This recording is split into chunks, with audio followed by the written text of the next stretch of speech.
the barrel of a sawed-off shotgun pressed hard against her temple.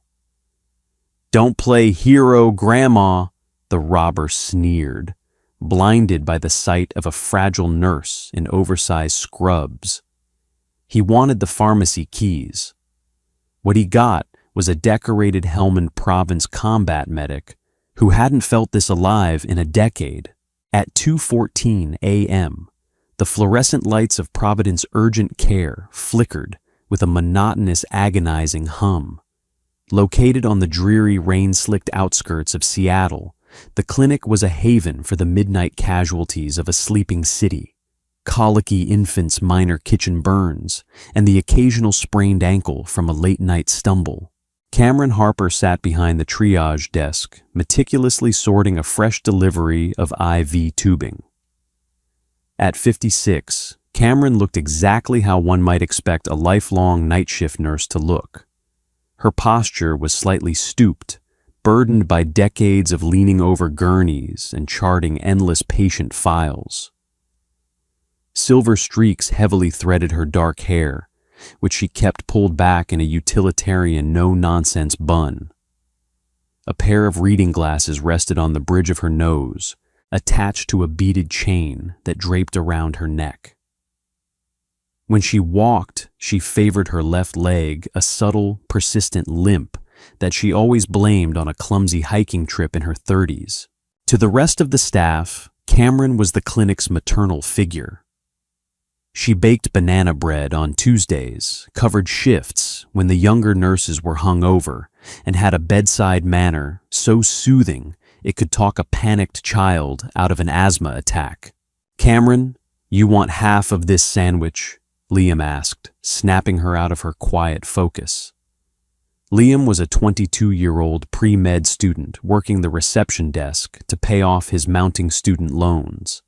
He was pale, perpetually exhausted, and looked at Cameron as if she were his own grandmother. "No, thank you, sweetheart," Cameron replied, her voice a soft, raspy alto. "My stomach can't handle pastrami past midnight anymore. You eat it. You need the protein if you're going to survive organic chemistry." Liam smiled, taking a massive bite. "It's just so dead tonight. I might actually get some flashcards done. You ever get bored, Cameron, just sitting here waiting for someone to walk in with a stubbed toe?"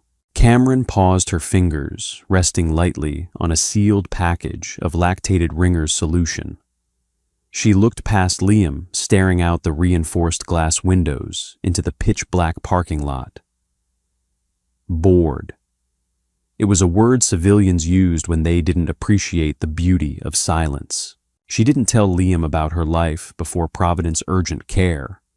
She didn't tell him about the blistering heat of the Helmand Province in 2010.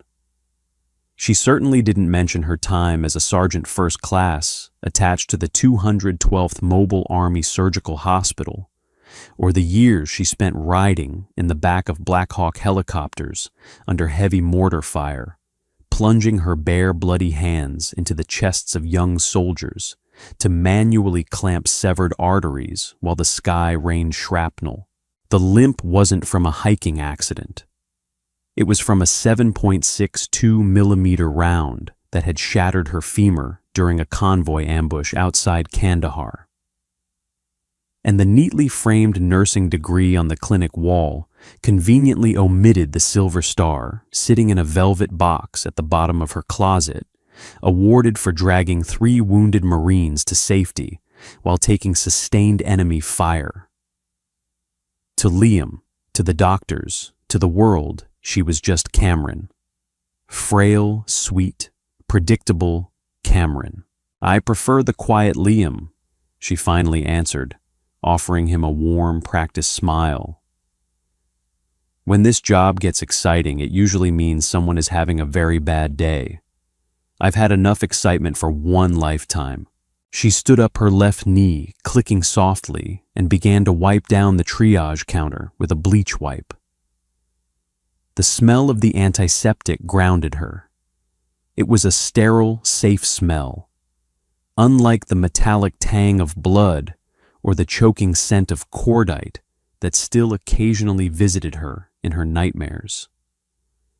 "I'm going to head to the back and check the inventory in the lockup," Cameron said, tossing the wipe into the biohazard bin. "Page me if anyone walks in." "Will do, boss," Liam mumbled around his sandwich, already pulling out a thick textbook.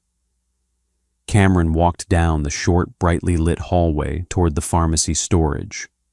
The clinic carried a substantial amount of Schedule II narcotics, oxycodone, fentanyl, morphine, essential for the severe trauma patients they sometimes stabilized before transferring them to Seattle Grace or Walter Reed.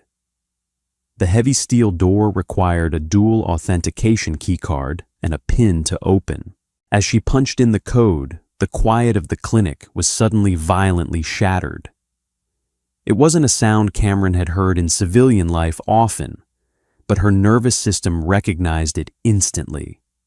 It was the heavy, blunt force impact of a crowbar smashing through the reinforced safety glass of the front entrance. The glass didn't just break, it exploded inward with a deafening crash showering the waiting room in glittering deadly confetti. Cameron's hand froze over the keypad. Her heart, which a normal person's would be hammering against their ribs in pure terror, did the exact opposite. It slowed. The persistent ache in her knee vanished, flooded out by a sudden massive spike of adrenaline that her body had been trained to utilize like a weapon. The frail, stooped nurse evaporated. In the sterile hallway of the urgent care, the combat medic woke up. "Nobody moves, get on the damn ground right now." The voice was guttural, panicked, and loud, a dangerous combination. Cameron didn't peek her head around the corner immediately. Decades of tactical survival had taught her that moving blindly into a chaotic environment was a death sentence. Instead, she pressed her back flat against the cool plaster of the hallway wall, closing her eyes to isolate her hearing. She heard heavy-booted footsteps crunching over the broken glass. 2 sets. 2 hostiles she cataloged in her mind. "I said get down, kid, hands where I can see 'em," the lead voice barked. Cameron heard the heavy, sickening thud of something solid striking bone, followed instantly by Liam crying out in pain. The heavy thud was likely a firearm. A long gun, judging by the sweeping sound it made through the air. "Please, please, we don't have any cash," Liam sobbed, his voice cracking in absolute terror. "The register is empty." "I don't want the register, you stupid punk," the man snarled. "I want the lockbox. Where's the pharmacy? Where do you keep the Roxys and the fentanyl?" Cameron took a slow, silent breath in through her nose and out through her mouth. She opened her eyes. The maternal warmth in them was entirely gone, replaced by a cold, calculating slate. She reached into the deep pocket of her oversized scrub top. Her fingers curled around her heavy-duty titanium trauma shears, a tool designed to cut through Kevlar and combat boots in seconds. It wasn't a firearm, but in the hands of someone who knew the exact anatomical pathways of the human body, it was devastating. She stepped out from the hallway, intentionally dragging her left foot slightly more than usual, ensuring she looked every bit the terrified elderly woman. Hey, stop it!" Cameron cried out, her voice trembling perfectly. She raised her hands, letting her shoulders slump as she shuffled into the waiting room. The scene was a mess. Wyatt Mercer stood in the center of the room, water dripping from his dark canvas jacket. He was a broad-shouldered man in his mid-30s with a patchy beard and frantic, aggressive eyes. In his hands, he held a sawed-off 12-gauge shotgun, the barrel currently pressed against the back of Liam's neck, who was face down on the linoleum, bleeding profusely from a split eyebrow. Behind Wyatt stood the second man, Gavin. He was younger, skeletal, and trembling violently, Gavin held a cheap silver 9mm handgun. His finger was resting inside the trigger guard. Terrible discipline. He was the wild card, the addict in withdrawal. Well, well, Wyatt sneered, turning the barrel of the shotgun away from Liam and aiming it squarely at Cameron's chest. Look what we have here, Florence Nightingale. Cameron let out a manufactured gasp, taking a step back and holding her hands higher. Please, she stammered, widening her eyes. Don't hurt him. He's just a student. We don't want any trouble. Wyatt laughed a harsh grating sound. He stepped over Liam's trembling body and closed the distance between himself and Cameron. I don't want trouble either, Grandma. I want the keys to the heavy stuff. Open the vault. As Wyatt stood 2 feet away from her, the shotgun leveled at her abdomen. Cameron's mind worked at 1,000 frames a second. Target 1. Wyatt confident, aggressive, but arrogant. His stance is too wide. His center of gravity is off. He's holding the shotgun with one hand near the trigger, the other loosely gripping the pump. If the barrel is deflected upward, he has no leverage. Target 2. Gavin 15 feet away, sweating profusely, dilated pupils, opioid withdrawal. Hands are shaking too much for an accurate shot under pressure, but a negligent discharge is highly probable. I can get you what you want, Cameron said, letting her voice crack pitifully. The vault is in the back, but I need my key card. Please just don't shoot. Move it! Wyatt barked, gesturing with the barrel of the shotgun. And walk fast. If you try to hit a panic button, I'm going to paint this waiting room with the kids' brains. Got it? I understand, Cameron whimpered. She turned clumsily, ensuring she bumped her hip against the triage counter, reinforcing her fragility. She began a slow, agonizingly awkward shuffle down the hallway toward the pharmacy door. Wyatt followed close behind her, his boots heavy on the floor. Faster, you old bat, he shouted, shoving her roughly between her shoulder blades. It was a forceful shove. For a frail 56-year-old civilian nurse, it would have been enough to send her sprawling uncontrollably face first into the linoleum. But Cameron didn't sprawl. She used the kinetic energy of the shove. As she fell forward, she intentionally twisted her torso, her right hand reaching out not to brace her fall, but to grab the heavy steel O2 oxygen cylinder securely strapped to a medical crash cart in the hallway. Instead of hitting the ground hard, she dropped into a tight, controlled tactical crouch, sliding perfectly into the blind spot beneath Wyatt's line of sight. Wyatt blinked, momentarily confused by how quickly the old bat had vanished from his eye line. What the get-up? He yelled, stepping forward and lowering the shotgun to aim at the floor. He never got the chance to pull the trigger. From her crouched position, Cameron exploded upward with a velocity and precision that defied her age.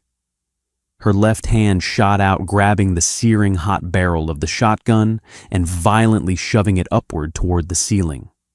At the exact same microsecond, her right hand gripping the solid titanium trauma shears drove forward like a piston.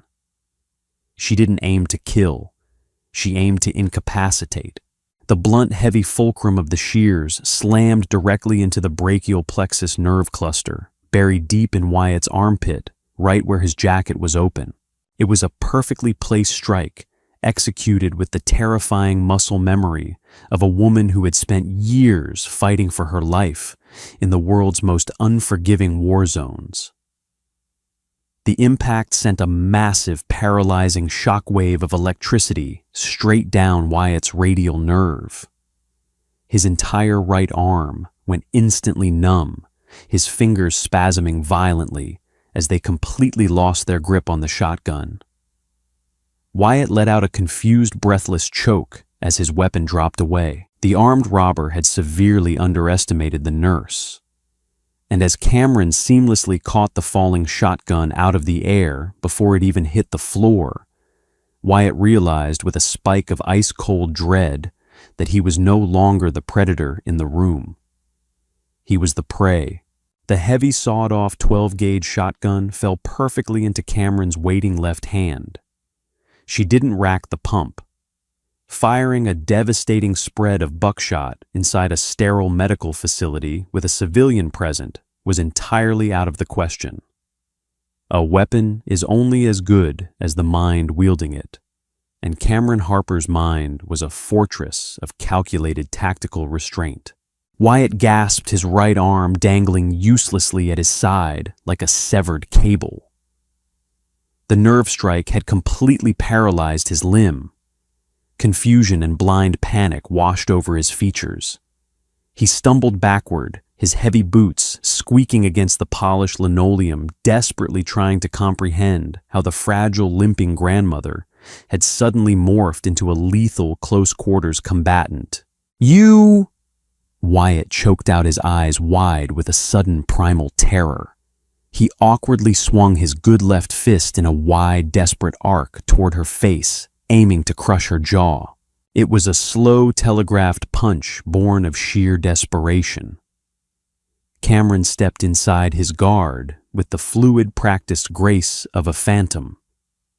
She shifted her body weight, dropping her hips to lower her center of gravity, and drove the solid walnut stock of the captured shotgun directly into Wyatt's solar plexus.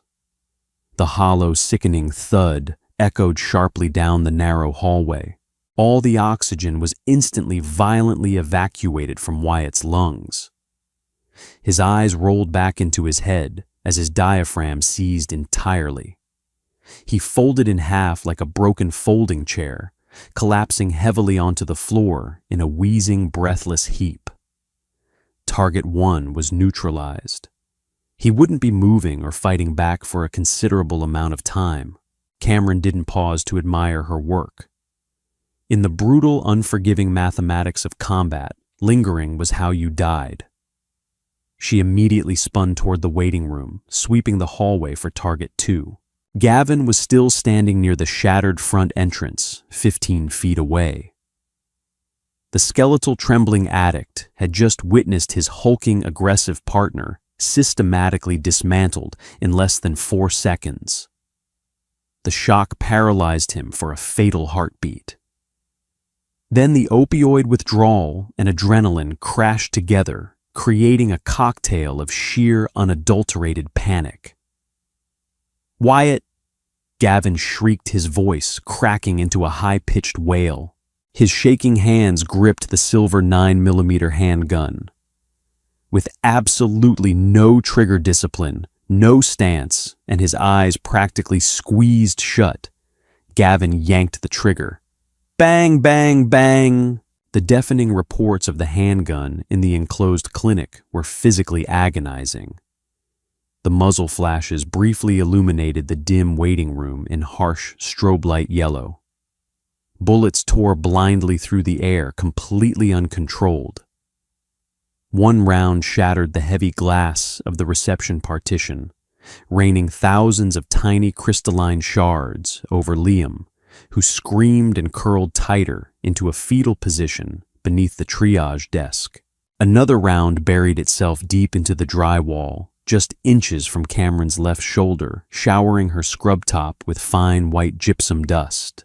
Cameron didn't flinch. She didn't scream. Her training forged in the blistering bloody heat of the Helmand province overrode any civilian instinct to freeze.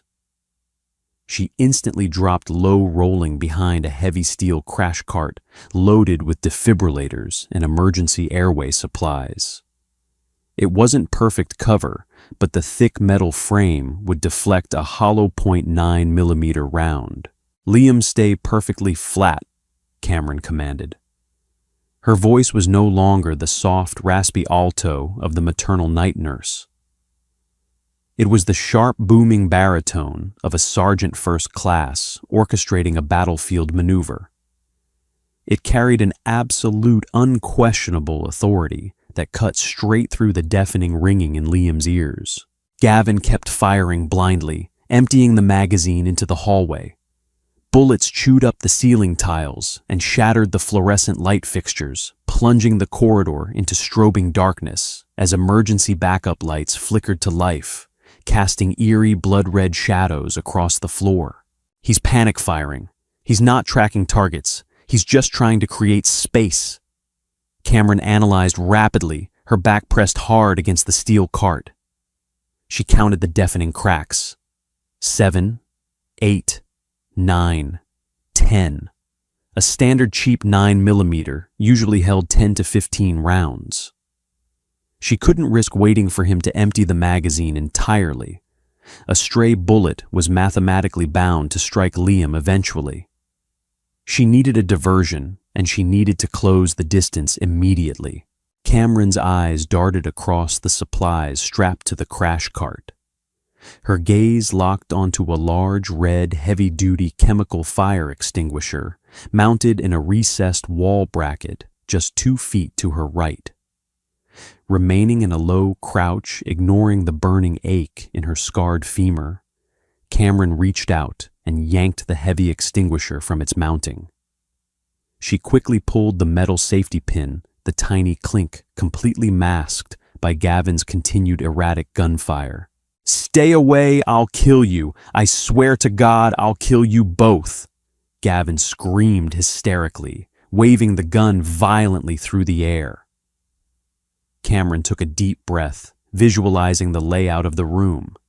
She aggressively hurled the heavy red canister out from behind the cart, sliding it forcefully across the smooth linoleum floor directly toward Gavin's position. The movement instantly caught the addict's hyper-vigilant attention. Mistaking the sliding red cylinder for a threat or a rolling explosive, Gavin panicked entirely. He swung the 9mm downward and fired 3 rapid shots at the moving target. The final bullet struck the pressurized canister dead center.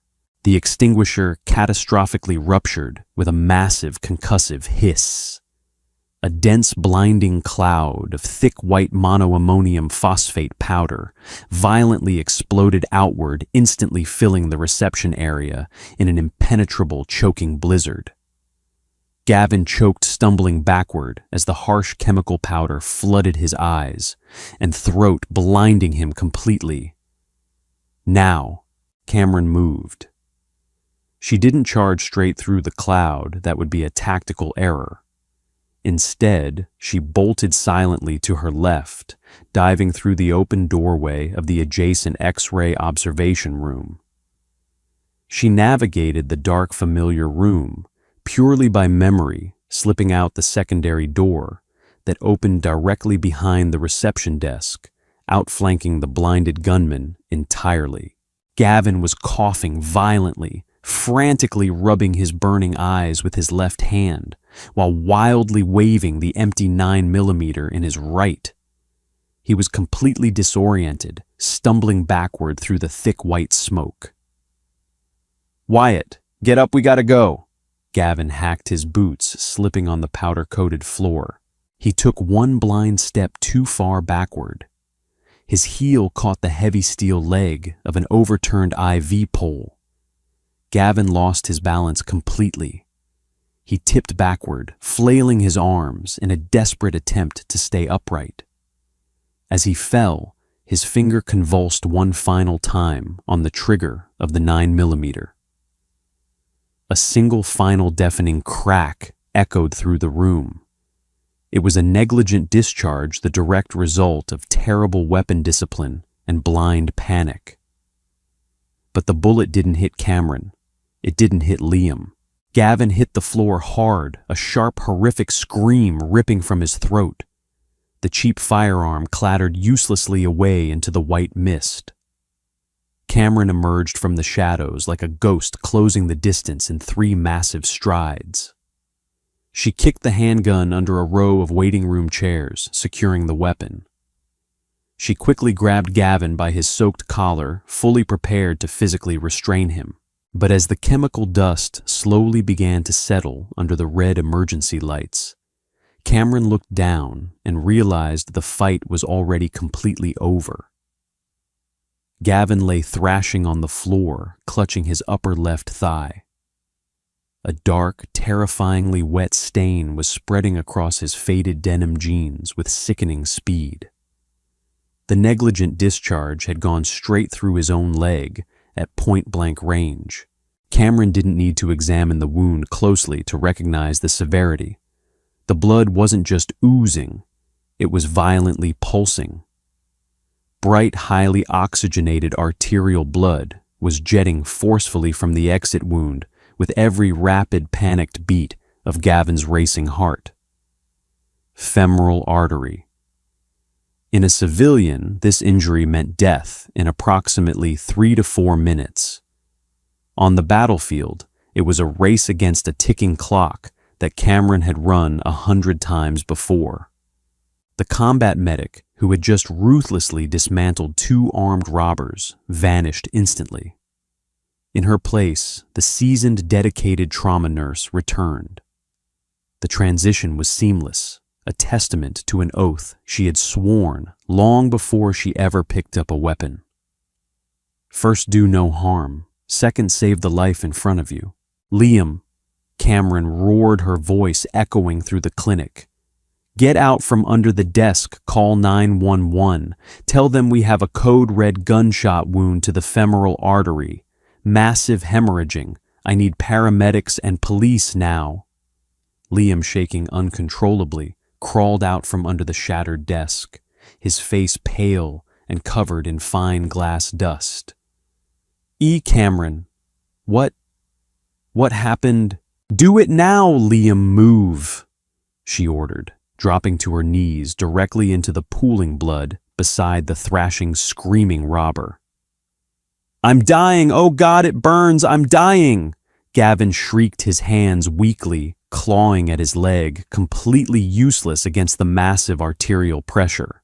Look at me, Cameron commanded, sharply grabbing his chin with her blood-slicked hand and forcing him to meet her steely gaze. You are not going to die today. I won't allow it. But you need to stop thrashing or you will bleed out before the ambulance clears the intersection. Do you understand me? Gavin nodded weakly, his lips already turning a faint cyanotic blue from rapid blood loss. Cameron didn't have time to run back to the crash cart for a standardized CAT tourniquet.